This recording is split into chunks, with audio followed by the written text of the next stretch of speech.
दर्शक बंधु सबाइके holiday coaching YouTube channel पक्ष থেকে স্বাগতম জানাই।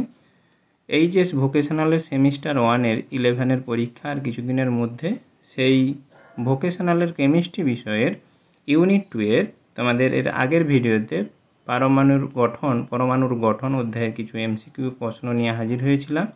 আজকে রাসায়নিক বন্ধন বা কেমিক্যাল বন্ডিং, এই পরমাণুর গঠন এবং কেমিক্যাল বন্ডিং থেকে তোমাদের 15 নাম্বার রয়েছে এমসিকিউ প্রশ্ন। সেই এমসিকিউ প্রশ্ন যেগুলো পরীক্ষাতে খুবই গুরুত্বপূর্ণ আসবে বা এরকম টাইপেরই কিছু প্রশ্ন তোমাদের জন্য উপস্থাপন করছি, যেগুলো তোমাদেরকে সাহায্য করবে পরীক্ষায় আরও নাম্বার তোলার ক্ষেত্রে। যদি কোনো সমস্যা থেকে থাকে বুঝতে, কমেন্ট সেকশানে কমেন্ট করতে ভুলবে না। ভিডিওটি একবারের জায়গায় 2বার 3বার দেখতে ভুলবে না। এবং এই প্রশ্নের পিডিএফ ফাইল ডেসক্রিপশান বক্সের লিঙ্কে ও ফার্স্ট কমেন্টে দেওয়া থাকবে, সেখান থেকে তোমরা ডাউনলোড করে নিতে পারবে। যদি কোনো বিষয় সম্পর্কে বা কোনো অধ্যায় সম্পর্কে বুঝতে অসুবিধা হয়, কমেন্ট সেকশানে কমেন্ট করতে ভুলবে না। তোমাদের জন্য আমি অধ্যায় সম্পর্কিত ভিডিও নিয়ে হাজির হব। অবশ্যই তোমাদের চ্যানেলটি সাবস্ক্রাইব করে পাশে থাকা বেল আইকনটি প্রেস করতে ভুলবে না নিত্য নতুন ভিডিওর নোটিফিকেশান পাওয়ার জন্য।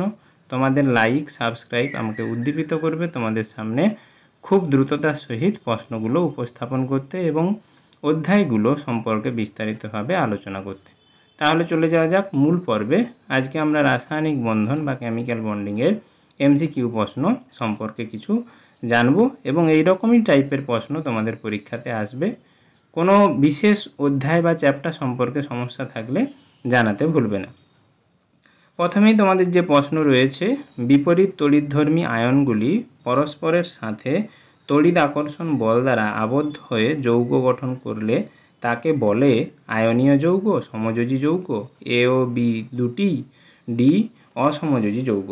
বিপরীত তড়িৎধর্মী আয়নগুলি পরস্পরের সাথে তড়িৎ আকর্ষণ বল দ্বারা, তাহলে বিপরীত তড়িৎধর্মী বলেছে অর্থাৎ পজিটিভ এবং নেগেটিভ, তাহলে আমরা আয়নীয় যৌগ পাবো। লাইক করতে ভুলবে না, কারণ লাইক এবং সাবস্ক্রাইব আমাকে উদ্দীপিত করবে। আগের ভিডিওগুলো যদি না দেখে থাকো, কমেন্ট সেকশানের লিঙ্কে গিয়ে তোমরা আগের ভিডিও এবং ডেসক্রিপশান বক্সের লিঙ্কে গিয়ে আগের ভিডিওগুলো দেখে নেবে। Na2CO3 যৌগে কী রকম বন্ধন রয়েছে? Na2CO3 যৌগ সোডিয়াম কার্বনেট, এই যৌগে কী ধরনের তোমাদের যৌগ রয়েছে, কী রকম বন্ধন রয়েছে? এই যৌগে কিন্তু দুটি বন্ধন রয়েছে, তড়িৎযোজীয় রয়েছে এবং সমযোজী বন্ধন রয়েছে, অর্থাৎ তোমাদের সি এর অপশানটা হবে তড়িৎযোজী ও সমযোজী বন্ধন। একটি অসমযোজী যৌগের উদাহরণ, অসমযোজী যৌগের উদাহরণ NaCl, H2O, BF3, NH4+, একটি অসমযোজী যৌগের উদাহরণ। কোন যৌগের উচ্চ গলনাঙ্ক, কোন যৌগের উচ্চ গলনাঙ্ক লক্ষ্য করা যায়? কোন যৌগের লক্ষ্য করা যায় না উচ্চ গলনাঙ্ক লক্ষ্য করা যায় তোমাদের সমযোজী তড়িৎযোজী যৌগের, সমযোজী অসমযোজী যৌগের। সবচাইতে উচ্চ গলনাঙ্ক লক্ষ্য করা যায় তড়িৎযোজী যৌগের। NH4NONO3 অ্যামোনিয়াম নাইট্রেট যৌগের কোন ধরনের বন্ধন দেখা যায়? অ্যামোনিয়াম নাইট্রেটে 3 ধরনেরই তোমার বন্ধন দেখতে পাওয়া যায়, সমযোজী, তড়িৎযোজী, অসমযোজী। 6 দাগের প্রশ্ন, যে পরমাণু বা মূলক নিঃসঙ্গ ইলেকট্রন যুগল দান করে তাকে বলে ইলেকট্রন গ্রহীতা, ইলেকট্রন দাতা, এ ও বি এর যে কোনো একটি, ইলেকট্রন মজুতকারী, ইলেকট্রন দাতা। যে দান করবে তাকে বলা হবে ইলেকট্রন দাতা, নিঃসঙ্গ ইলেকট্রন। হাইড্রোজেন বন্ধনের শক্তি সমযোজী বন্ধনের শক্তির থেকে বেশি, কম, একই রকম, সর্বদা পরিবর্তনশীল। হাইড্রোজেন বন্ধনের শক্তি সমযোজী বন্ধনের থেকে কম। এরপরে 8 দাগের প্রশ্ন, হাইড্রোজেন বন্ধন তীব্র তড়িৎ ধনাত্মক মৌলের সাথে হয়। উক্তিটি ঠিক, ভুল, কোনোটিই নয়, ঠিক অথবা ভুল। হাইড্রোজেন বন্ধন সবসময় তড়িৎ ঋণাত্মক মৌলের সঙ্গে হয়, এখানে ধনাত্মক দেওয়া রয়েছে, তাহলে উক্তিটি হবে ভুল।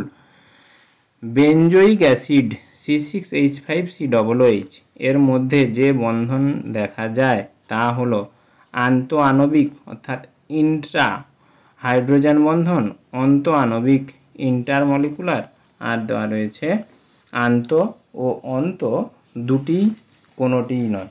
তাহলে তোমরা বলো বেনজোইক অ্যাসিড অর্থাৎ বেনজোইক অ্যাসিডের পরস্পর কিন্তু তারা নিজেদের মধ্যে বেনজোইক অ্যাসিড হাইড্রোজেন বন্ধন করতে পারে না।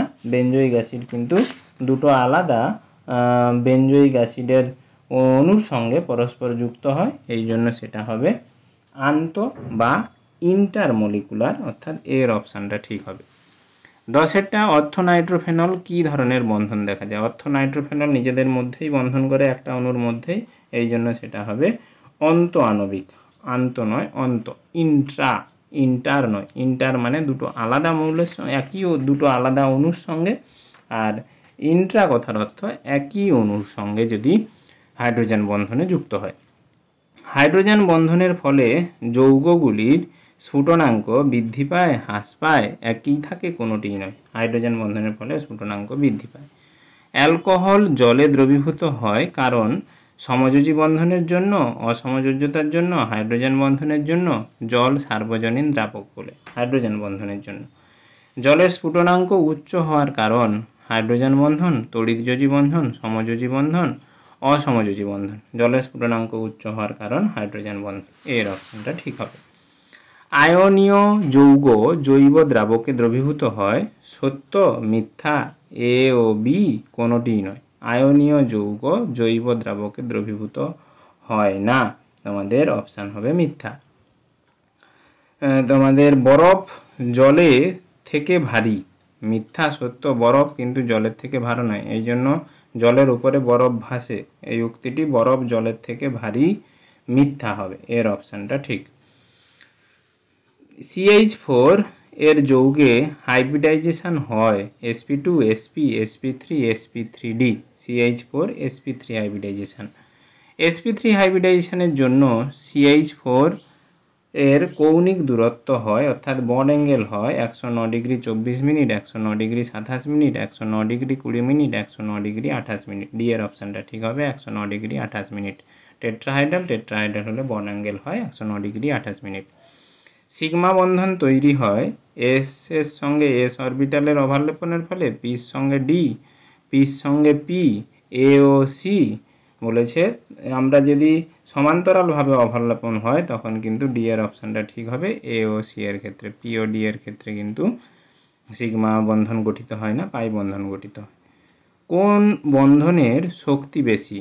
Sigma greater than pi, pi greater than sigma, sigma equal to pi, কোনোটিই নয়।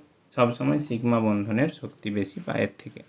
sp2 হাইব্রিডাইজেশনের জন্য C2H4 এর কৌণিক দূরত্ব অর্থাৎ বন্ড অ্যাঙ্গেল হয় 120 ডিগ্রি। sp হাইব্রিডাইজেশনে যুক্ত একটি যৌগ হলো H2O, C2H4, BeCl2 আর বলেছে CH4।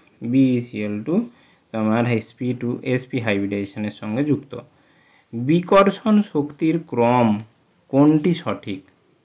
বিপি অর্থাৎ এবং বিপি কথার অর্থ হচ্ছে বন্ড পেয়ার, এলপি কথার অর্থ হচ্ছে লোন পেয়ার। সবসময় লোন পেয়ার রিপালসান বা বিকর্ষণ শক্তি অন্য যে কোনো বন্ড পেয়ার অথবা লোন পেয়ারের থেকে বেশি। তাহলে বিয়ারটা হবে lone pair repulsion greater than bond pair lone pair বা বন্ড পেয়ার।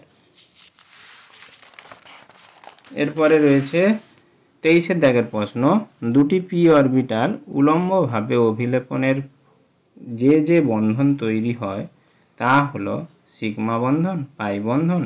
সিগমা বা যে বন্ধন তৈরি হয় তা হলো সিগমা বন্ধন, পাই বন্ধন। সিগমা বা পাই বন্ধন কোনোটিই নয়। বলেছে উলম্বভাবে অভিলেপনের ফলে কিন্তু পাই বন্ধন তৈরি হয়। সেটা যদি আমরা বলতাম উলম্বর বদলে সমান্তরালভাবে হতো তখন কিন্তু সিগমা বন্ধন গঠিত হতো। H2O অণুর বন্ধন কত ডিগ্রি? H2O অণু sp2 হাইব্রিডাইজেশন হলে H2O sp3 হাইব্রিডাইজেশন হওয়ার জন্য বন্ড অ্যাঙ্গেল হওয়ার কথা 109 ডিগ্রি 28 মিনিট, কিন্তু সেটা হয় 105 ডিগ্রি এর লোন পেয়ার রিপালসানের জন্য। অ্যামোনিয়া NH3 অণুর বন্ধন কোণ কত ডিগ্রি? অ্যামোনিয়াও sp3 হাইব্রিডাইজেশন, বন্ড অ্যাঙ্গেল হওয়ার কথা 109 ডিগ্রি 28 মিনিট। এখানে নিঃসঙ্গ ইলেকট্রন যুগল রয়েছে, এই জন্য এর বন্ড অ্যাঙ্গেল কমে যায় 107 ডিগ্রি। নাইট্রোজেনের হাইব্রিডাইজেশন কত? N2 হাইব্রিডাইজেশন, sp হাইব্রিডাইজেশন, এখানে ট্রিপল বন্ড দেখা যায়, N triple bond N, sp hybridization দেখা যায়। আশা করি ভিডিওটি ভালো লেগেছে। ভালো লেগে থাকলে অবশ্যই চ্যানেলটি সাবস্ক্রাইব করে পাশে থাকা বেল আইকনটি প্রেস করতে ভুলবে না এবং একটা ছোট্ট লাইক করতে ভুলবে না। তোমাদের লাইক এবং সাবস্ক্রিপশান আমাকে উদ্দীপিত করবে তোমাদের জন্য নিত্য নতুন ভিডিও সামনে আনার জন্য। ধন্যবাদ, নমস্কার।